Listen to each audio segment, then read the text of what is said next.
Dalam kebanyakan perniagaan, sama ada berorientasikan keuntungan atau tidak, pengurusan komisional digunakan secara meluas. Tokoh pengurusan komisional dipuji dan negara yang meniru mereka menjadi contoh untuk objektif negara yang lain. Organisasi yang tidak menggunakan kaedah pengurusan komisional akan dilihat buruk oleh masyarakat umum. Mereka mendekati Islam sebagaimana mereka memperlakukan agama lain dari segi pentadbiran komisional, iaitu dengan mengasingkan ibadah kepada Tuhan daripada unsur-unsur kehidupan yang lain. Pengurusan komisional mereka percaya adalah sistem yang terbaik. Kesannya, manusia bersaing di dunia ini untuk mendapatkan kuasa, harta dan kedudukan dengan mengabaikan kehidupan akhirat. Mereka gagal mengiktiraf bahawa Islam adalah agama yang lengkap, merangkumi semua aspek kehidupan manusia. Salah satu aspek yang paling penting dan untuk dipertimbangkan semasa membuat peraturan Islam ialah maqasid syariah. Kepentingan dan peranan maqasid syariah tidak terhad kepada penentuan undang-undang. Ianya juga digunakan secara meluas dalam sistem pembangunan negara Islam untuk memastikan pembangunan dasar, sosial, ekonomi dan politik bersesuaian dengan tuntutan dan pegangan Islam. Penerapan kepada maqasid syariah dalam semua aspek kehidupan dapat memberikan nilai kesejahteraan yang dianjurkan oleh ajaran Islam. Bentuk jamak bagi perkataan maksad ialah maqasid. Ia berasal pada akar kata kasada. Maksad mempunyai banyak konotasi linguistik, termasuk tujuan, pertengahan, kehendak dan tujuan. Dari segi bahasa pula, syariah bermaksud jalan. Ianya merujuk kepada komunikasi daripada Allah SWT berhubung perbuatan mukallaf melalui dua sumber utama, iaitu Al-Quran dan As-Sunnah. Maqasid syariah mengkaji perubahan nilai semasa, tempatan dan maslahah seiring dengan perkembangan ijtihad semasa yang memberi kesan buruk pada hukum syarak kerana kekurangan ilmu. Seperti yang telah dinyatakan sebelum ini, Allah SWT memberikan maqasid syariah kepada manusia untuk menjamin kemaslahah dalam kehidupan mereka. Pembinaan sistem pentadbiran hendaklah berandaskan 5 prinsip maqasid syariah. Ini bermakna nas dan ijtihad harus menjadi panduan kepada semua elemen tadbir urus, sama ada dalam negara atau organisasi, dan prinsip maqasid syariah boleh dilaksanakan untuk membela kepentingan semua pihak. Al-Din iaitu memelihara kepentingan Islam dalam kehidupan. Ini akan tercapai sekiranya pihak pengurusan organisasi sedar bahawa organisasi boleh menjadi satu bentuk ibadah kepada Allah SWT yang hanya boleh dilakukan melalui organisasi. Sebagai contoh, pihak pengurusan menyediakan kemudahan yang boleh dijadikan tempat melakukan urusan agama seperti penyediaan surah yang selesa, sejadah dan Al-Quran. Hal ini dapat memudahkan para pekerja mengerjakan solat berjemaah. Hal ini dapat mengimarkan lagi surah tersebut. Selain itu, pihak pengurusan juga boleh mengadakan kursus kerohanian atau kelas keagamaan yang melibatkan para pekerja, di mana dengan adanya program sedemikian yang dapat memberikan kesedaran kepada mereka tentang pentingnya pengamalan agama dalam organisasi. Pihak pengurusan perlu memastikan organisasi menjadi tempat yang selamat untuk pekerja bekerja dengan selamat dan terjamin. Hifz al-naf iaitu memelihara nyawa daripada sebarang usaha dan pencerobohan yang boleh membahayakan nyawa manusia. Contohnya membunuh diri, membunuh, mencederakan diri sendiri atau orang lain dan sebagainya, di mana semua yang perkara yang telah dinyatakan itu telah diharamkan dalam Islam. Pihak pengurusan boleh mengaplikasikan konsep ini dengan memantau pergerakan yang berlaku di dalam atau di luar organisasi. Contohnya memasang kamera tertutup CCTV. Pihak pengurusan juga perlu menjadikan kawasan pekerjaan bebas daripada asap rokok. Hal ini kerana asap yang dikeluarkan daripada hembusan perokok mengandungi gas yang sangat berbahaya kepada kesihatan manusia. Seterusnya, memastikan setiap peralatan diselenggara dengan baik. Contohnya peralatan elektrik, struktur bangunan dan sebagainya. Kejadian lintas pintas juga boleh berlaku sekiranya pendawaian dan peralatan elektrik tidak diselenggara dengan berkalau. Hal ini boleh mengakibatkan kebakaran serta melibatkan nyawa manusia. Oleh itu, pihak pengurusan perlulah memastikan bahawa organisasi menjadi tempat yang selamat dan pekerja bekerja dengan aman dan selamat. Al-Aq membawa kepada pengharaman semua yang memabukkan, di mana bahan seperti arak dan dadah boleh menyebabkan kerosakan kepada minda seseorang. Ini kerana bahan tersebut boleh menghilangkan fungsi akal untuk memastikan manusia sentiasa berfikir. Pihak pengurusan perlu menyedarkan pekerjaan tentang bahaya bahan yang memabukkan dan membahayakan diri sendiri. Dan sekiranya terdapat pekerja yang masih mengambil bahan-bahan tersebut, majikan hendaklah memberikan kesedaran melalui tindakan tertib. Pihak pengurusan mempunyai peranan untuk mengambil tindakan sewajarnya ke atas mereka agar perkara tersebut tidak berulang. Tujuan Islam mengenakan pelbagai sekatan terhadap pencerobohan keturunan adalah untuk mencegah perbuatan zina, qazaf dan pergaulan bebas antara lelaki dan perempuan yang bukan muhrim. Hifz al-nasab bermaksud menjaga zuriat, di mana setiap manusia wajib menjaga kesucian keturunannya. Ini boleh dilakukan dengan perkahwinan yang dihalalkan oleh syarak. Cara lain yang boleh dilakukan oleh pihak pengurusan ialah menjadikan kawasan persekitaran organisasi menjadi zon penutupan aurat, di mana setiap pekerja perlu menutup aurat dan berpakaian sopan ketika berada dalam kawasan organisasi. Pemisahan tempat kerja dapat memastikan pegawai bebas antara pekerja dapat dielakkan, tapi pekerja masih boleh bekerjasama antara satu sama lain dalam melaksanakan sesuatu tugasan. Hal ini kerana sudah menjadi kebiasaan pekerja meminta bantuan daripada rakan sekerja, termasuk yang berlainan berjantina. Hifz al-mal bermaksud menjaga harta yang merupakan komponen terakhir dalam maksud syariah. Cara-cara membelanjakan, memiliki dan menguasai harta telah dibincangkan dan digariskan melalui tata cara dalam bidang fiqh muamalat. Dengan ini, organisasi perlu sedar bahawa pemilikan harta merupakan elemen penting dalam maksud syariah dalam pengurusan Islam. Antara cara yang boleh digunakan untuk mendapatkan harta berdasarkan bidang tersebut ialah seperti al-ijarah, al-murabahah dan al-mudarabah. Ini kerana konsep monopoli adalah dilarang dalam syariat Islam. Seterusnya, konsep peredaran harta, di mana melalui konsep ini, harta berlega melalui cara dan mekanisme yang betul dalam kalangan masyarakat. Hal ini bagi memastikan harta dan segala kekayaan negara tidak dikawal dan hanya dinikmati oleh segelintir pihak sahaja. Antara manfaat pencegahan konsep monopoli ialah masyarakat dapat bersama-sama dalam aktiviti kewangan dan memastikan peredaran wang berlaku secara berterusan. Selain itu, penerapan maqasid syariah ini dalam pengurusan Islam dapat mengelakkan diri daripada terjerumus dalam penyalahgunaan kuasa seperti rasuah dan pecah amanah. Sistem pengurusan Islam merupakan sistem yang sangat lengkap dan sistematik kerana ia berpandukan Al-Quran dan Sunnah. Pengurusan Islam memainkan peranan penting dalam membentuk dan melahirkan pengurus, ketua, pemakmur alam mengikut kerangka berfikir, nilai dan prinsip Islam. Oleh yang demikian, akan lahirnya seorang pemimpin negara yang mempunyai sifat-sifat yang baik serta mulia sebagai contoh, seorang yang pintar dan bijaksana dalam membuat sesuatu keputusan yang akan dapat membantu ramai pihak, seorang yang tidak melakukan kezaliman ke atas orang-orang yang tidak bersalah dan menolong orang-orang yang melakukan kezaliman, dan seorang yang bersikap jujur serta amanah, seorang yang sabar dan tekun dalam melakukan tugasan. Selain itu, bagi mengelakkan daripada berlakunya penyelewengan, kezaliman, kerosakan dan sebagainya kerana takut azab dan balasan Allah di akhirat, sebagai sebuah organisasi kerajaan maupun sebagai ketua, ianya amat penting untuk mempunyai objektif serta matlamat yang sesuai dengan pengurusan Islam. Ini kerana objektif serta matlamat pengurusan Islam merupakan sesuatu yang amat penting dan utama kerana ianya menjadi hala tuju yang akan dicapai kelak. Sekiranya objektif serta matlamat yang diutarakan tidak sesuai dengan pengurusan Islam, maka ianya akan menyebabkan berlakunya perkara-perkara yang negatif. Akhir sekali, matlamat jangka panjang umat Islam ialah untuk mendapatkan keredaan Allah. Ini dapat dilakukan dengan beribadat kepada Allah Subhanahu Wa Taala dalam berbagai-bagai pelaksanaan, sama ada secara formal atau tidak formal. Sementara itu, matlamat jangka pendek ialah productivity, iaitu mendapatkan hasil-hasil yang diingini dalam mana-mana bidang. Matlamat jangka pendek ini perlulah konsisten dengan matlamat jangka panjang. Sekiranya semasa seseorang itu dapat dalam mencapai matlamat jangka pendek, seseorang itu melanggar hukum syarak dengan melakukan perkara-perkara haram dan tidak moral, maka ia tidak akan mencapai matlamat jangka panjang, iaitu untuk mendapatkan keredaan Allah Subhanahu Wa Taala. Kajian ini bertujuan untuk menunjukkan kepentingan maqasid syariah dalam pembangunan negara tidak boleh dipertikaikan lagi. Matlamat kajian ini untuk memastikan kemajuan bukan sahaja dari segi pembangunan, tetapi juga dari segi kerohanian.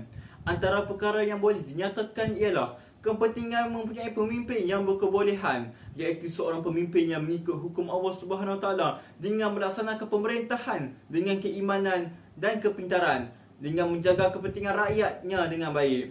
Maqasid syariah diasaskan atas prinsip menjaga kesejahteraan orang lain dan untuk mengelakkan kemudaratan. Mengejar kebaikan tidak bermaksud mengabaikan nas-nas Al-Quran dan hadis daripada Rasulullah. Malah, segala kebaikan mesti bersumberkan daripada Al-Quran dan As-Sunnah. Mengikut pendekatan fiqh, pemilihan pemimpin mestilah berdasarkan kepada maslahah rakyat, yang bermaksud bahawa tindakan imam, iaitu pemerintah terhadap rakyatnya, mestilah berdasarkan kepada maslahah. Pengurusan harta adalah salah satu aspek yang paling utama. Hal ini untuk memastikan daya maju ekonomi negara. Manusia tidak boleh meneruskan kehidupan kerana harta merupakan sebahagian penting dalam kehidupan seharian dan sangat diperlukan untuk terus menjalani kehidupan, dan harta membolehkan kita mencapai potensi terbesar. Dengan mengharamkan riba, gharar, judi, ihtikar dan amalan-amalan lain, hal ini menunjukkan bahawa maqasid syariah telah menjadikan keutamaan dalam menentang kezaliman dan kerosakan kepada sesama manusia. Hal ini kerana kezaliman merupakan suatu bentuk penindasan yang boleh mengganggu perkembangan ekonomi sesebuah negara serta masyarakat. Secara umumnya, hati nurani dan dorongan jiwa tidak mencukupi untuk manusia dalam menjaga keselamatan dan moral masyarakat serta untuk melindungi keadilan di kalangan manusia. Hujah ini selaras dengan penegasan Ibn Khaldun bahawa interaksi sosial adalah salah satu keperluan dan kemestian dalam diri setiap manusia. Untuk mengekalkan kehidupan yang harmoni dalam masyarakat, Ibn Khaldun telah menekankan tentang kepentingan peraturan yang boleh membentuk keamanan dan keharmonian dalam masyarakat. Undang-undang yang tidak bercanggah dengan Al-Quran dan As-Sunnah tidak menjadi kesalahan dalam mengawal kelakuan manusia dalam memastikan keamanan dan keadilan dalam masyarakat. Membangunkan negara berlandaskan prinsip maqasid syariah boleh menjamin kesejahteraan masyarakat dan memberi kelebihan kepada semua rakyat tanpa mengira agama dan kaum.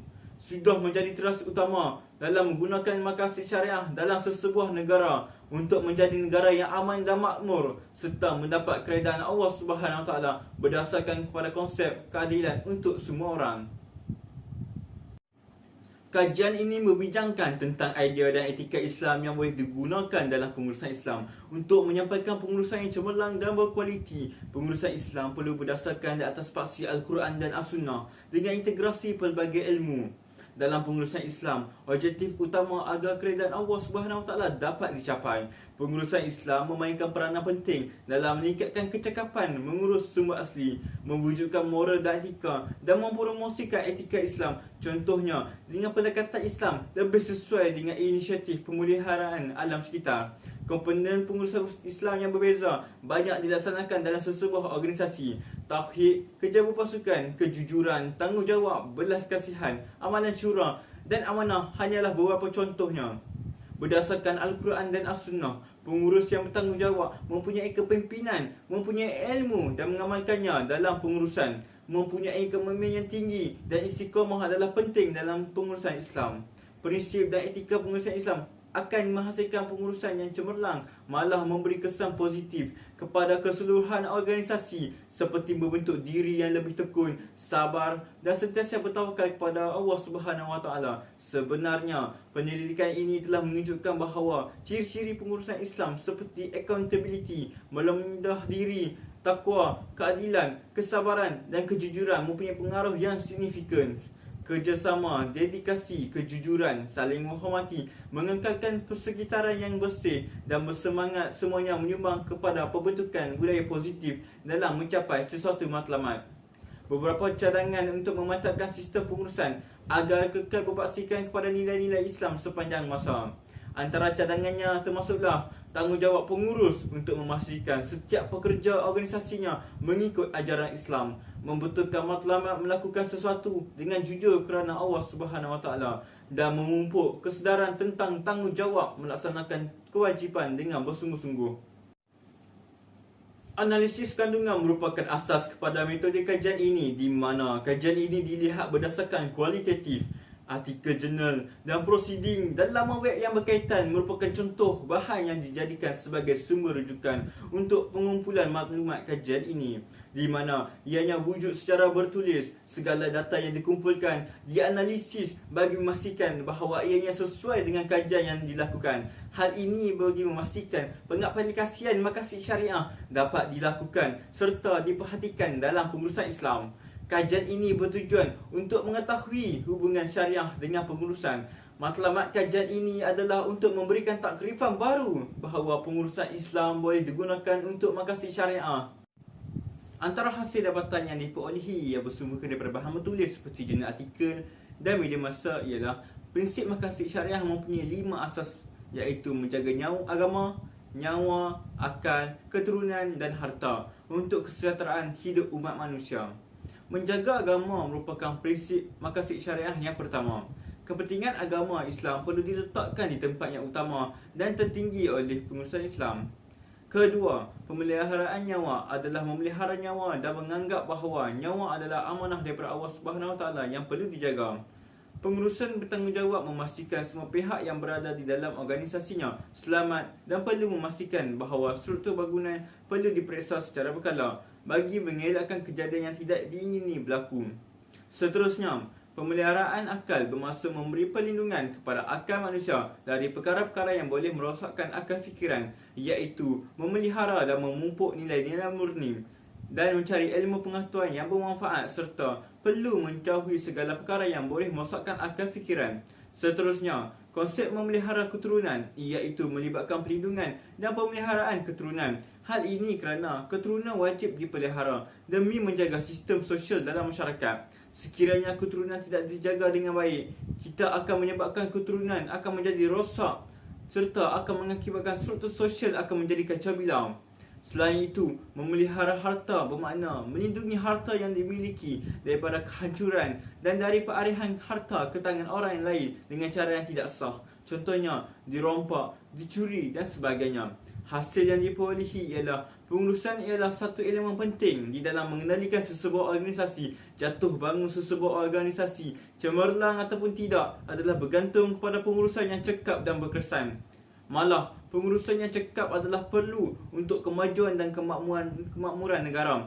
Pentadbiran menurut Ibn Khaldun ialah suatu kegiatan masyarakat dalam menguruskan hal-hal kemanusiaan, berkumpulan dan bermatlamat. Maksud urus tadbir ialah urusan mengelola atau menjalankan sesuatu pejabat tugas menguruskan suatu pemerintahan. Maqasid syariah adalah sesuai digunakan sepanjang zaman dan sesuai juga kepada semua bidang. Sesebuah pentadbiran yang dijalankan perlulah mempunyai asas maqasid syariah. Hal ini bermakna bahawa setiap prinsip maqasid syariah yang mempunyai nas dan ijtihad yang berkaitan dengan pengurusan Islam akan menjadi panduan yang boleh diikuti, di mana kemaslahatan setiap pihak akan terjaga jika prinsip maqasid syariah dapat dilaksanakan. Oleh itu, maka jelaslah sekiranya pengurusan mahu memperbaiki keadaan masyarakat dengan menjauhi kepada kemudaratan, pengurusan perlulah mengikut apa yang telah disarankan dalam Islam atau mengikut acuran Islam dalam setiap perkara dalam aspek kehidupan. Peraturan syariah bertujuan bagi berkhidmat serta melindungi manusia. Sebagai hamba Allah Subhanahu Wa Taala, kita mesti yakin bahawa peraturan ini tidak bertujuan bagi memudaratkan maupun membebankan manusia. Kebaikan hukum syariah adalah untuk tujuan kesempurnaan hidup manusia di dunia dan di akhirat. Keharmonian dan keseimbangan sistem Islam boleh didapati bukan sahaja dalam aspek hukum hakam, tetapi juga dalam semua ciptaan Allah seperti penciptaan bumi dan langit serta peredaran bulan, bintang dan matahari. Segala-galanya berada dalam sinkroni dan harmoni yang sempurna. Keseimbangan menandakan berat yang sama atau tiada pilih kasih. Dalam erti kata lain, keseimbangan boleh diperhatikan dari kedudukan rohani dan jasmani serta dari perspektif dunia dan akhirat. Begitu juga dari peraturan dan perundangan. Ia tidak membenarkan mana-mana pihak diperintah secara eksklusif oleh kuasa undang-undang, dan juga tidak membenarkan ia diatur semata-mata berdasarkan pendapat individu. Islam menggabungkan kedua-duanya, iaitu individu yang mencari kesempurnaan dan undang-undang memastikan tiada siapa yang dizalimi. Islam juga mengekalkan keseimbangan kepentingan peribadi dan masyarakat, memastikan hak kedua-dua pihak dihormati, serta norma dan prinsip syariah Islamiah Allah Subhanahu Wa Taala adalah kekal, tidak akan berubah dan tidak boleh berubah kerana kehendak atau desakan manusia. Syariah Islam adalah dokumen undang-undang yang komprehensif, adil dan lengkap yang menangani semua aspek isu manusia. Definisi Islamiah Rabbani pastinya mampu menegakkan keadilan dalam sebarang perselisihan faham sesama manusia, serta berimbangi segala kehendak dan kepentingan manusia. Mengikuti dan mentaati syariat Islam sudah pasti akan menjadikan hidup manusia lebih nikmat bukan sahaja di dunia tetapi juga di akhirat.